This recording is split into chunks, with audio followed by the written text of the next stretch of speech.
সুন্দর করে সেজেগুজে বাইকে চড়ে যাচ্ছিলাম শখের বেটার সাথে বৈশাখী মেলায়। কিন্তু এইভাবে হেঁটে হেঁটে যে যেতে হবে সেটা কোনোদিনই ভাবি নাই। যাই হোক, মানুষ যেটা ভাবে সেটা হয় না, যেটা ভাবে না সেটাই হয়।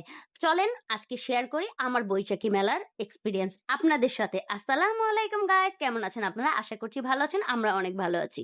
নাচতে নাচতে চলে গিয়েছিলাম এবারের বৈশাখী মেলায়। দেখতেই তো পাচ্ছেন কি পরিমাণে ভিড়। ভাবলাম এই ভিড়ের মধ্যে কি করা যায়, আগে চালতার আচার খাই। চলেন একসাথে খাই চালতার আচার।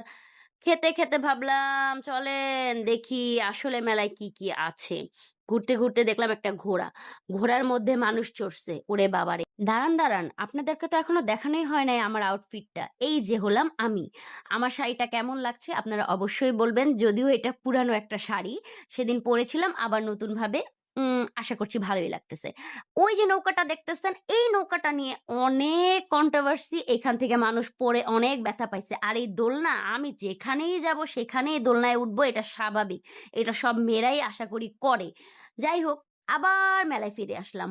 এই মেলাতে তেমন কিছুই ছিল না মানুষ ছাড়া। যাক, কি করা যায়? ভাবতে আমি চলে গেলাম আইসক্রিমের দোকানে।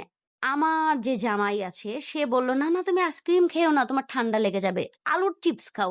তাই আলুর চিপস খাচ্ছি। আর এই হঠাৎ করে এই ভিডিও কোত্থেকে আসলো? ও মা! আমরা দেখি রাস্তার মধ্যে ভিডিও করতেছিলাম। ওহো! আবার সে চালতার আচার।